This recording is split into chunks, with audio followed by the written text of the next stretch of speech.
What if I told you that a single car repair completely broke me? Not emotionally, financially. I was earning over $55,000 a year. I had a job, an apartment, a car. From the outside, my life looked totally fine. But one evening, sitting at my kitchen table with my phone in one hand and a calculator in the other, I realized something that stopped me cold. I could not cover a $300 repair bill. Not without putting it on a credit card that was already maxed out. My take-home pay was around $3,200 a month. After rent, groceries, utilities, gas, and minimum payments on 3 credit cards and a car loan, I had maybe $80 left over. $80 between me and complete financial disaster. That night, I wasn't sad, I was angry, because I finally understood something I had been ignoring for years.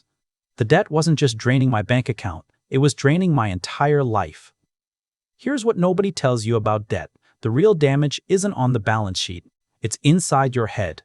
Every single day. Think about this.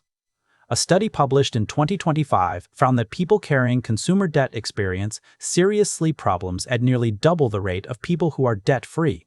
And that makes complete sense. Because when you owe money, your brain never fully shuts off. Even when you're watching TV, eating dinner, or laughing with friends, somewhere in the background, your mind is running the numbers, calculating, worrying. You might not even notice it anymore because it's been going on so long. But the moment that balance hits zero, that background noise disappears.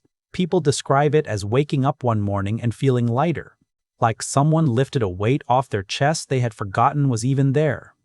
The second thing debt destroys is your choices.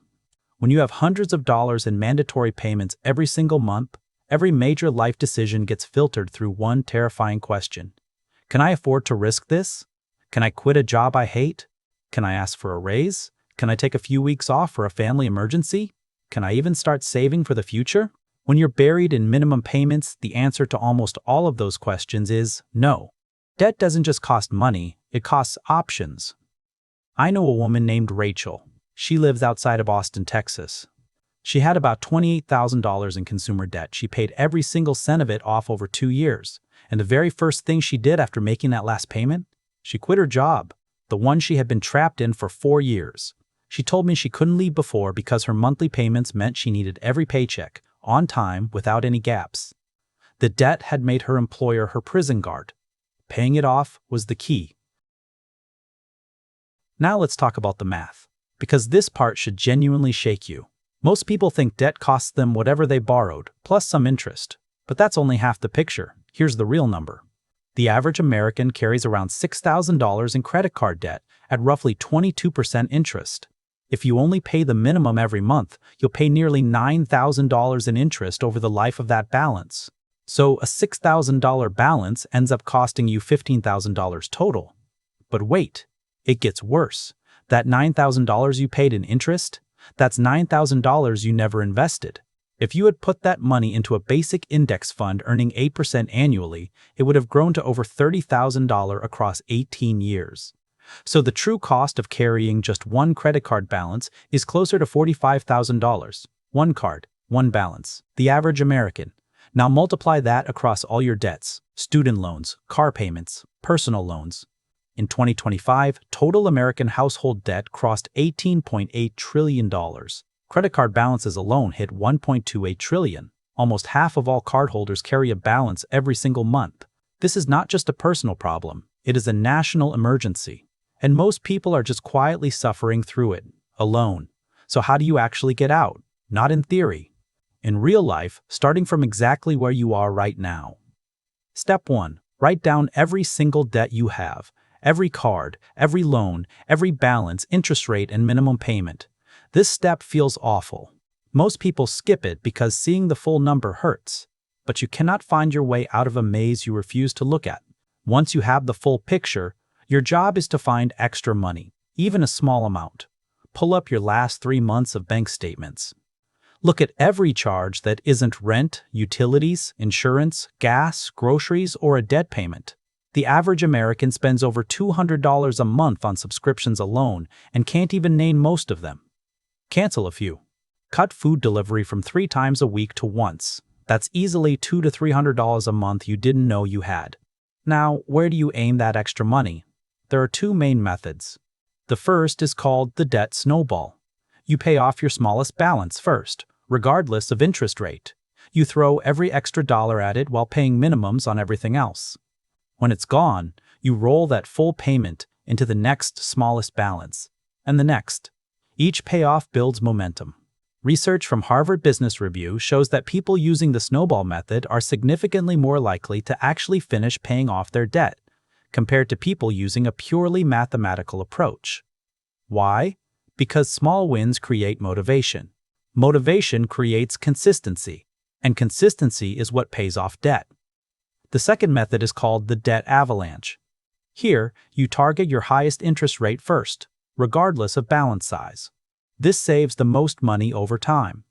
It's the mathematically smarter choice, but here's the honest truth. Studies show that for the average American, the difference in total interest paid between the two methods is often less than $50.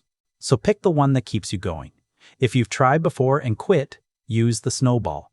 You need those early wins. If you're motivated by numbers and logic, use the avalanche, or do what I did. Start with the snowball to build confidence, then switch to the avalanche once you have momentum. Whatever you choose, automate it immediately. Set up automatic payments for every minimum. Then set a separate automatic extra payment aimed at your target debt, scheduled for the day after your paycheck hits. Remove willpower from the equation entirely. Turn it into a system that runs whether you feel motivated or not. A few moves can seriously speed this up. Call your credit card companies and ask for a lower interest rate. Right now, today, it takes 10 minutes. A bank rate survey found that 76% of people who asked actually got a rate reduction. You lose nothing by asking. Apply every windfall directly to debt. Tax refund, straight to the balance. Work bonus, straight to the balance. Birthday money, same thing. The average tax refund in America is around $3,000. That single payment can wipe out nearly half of the average credit card balance in one shot. Sell things you don't use. Most households have between $1,000 and $5,000 in unused items sitting in closets and garages. List 5 things this weekend. Price them to sell fast. $500 from stuff you don't need is $500 off the debt that's been controlling your life. And if your credit allows it, consider a balance transfer. Several major cards offer 0% interest for 12 to 18 months on transferred balances. If you move a $4,000 balance from a 23% card to a 0% card, even with a small transfer fee, you save hundreds in interest, and every dollar you pay goes straight to the principal. Here's the last thing I want to leave you with. Somewhere around month 6 or 7, you're going to want to quit. The excitement wears off. Progress slows down. Your friends are going on trips and buying new things, and you're eating at home making an extra payment on a credit card. Push through it. Everyone who has come out the other side describes that exact moment, and they all say the same thing about what's waiting for them. A quiet, steady confidence. Not from earning more, not from buying more, from knowing that every dollar in your account is yours. Nothing owed, nothing spoken for. I made my final debt payment on a cold Tuesday in February, just under $2,000.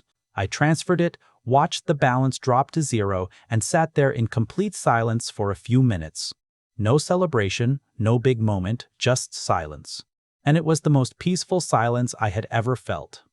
If you're in the spot I was in, calculator out, heart racing, wondering if there's any way out, I need you to hear this. There is a way out. It's not fast, it's not exciting, but it works. Every extra dollar you send to that balance is buying back a piece of your own life.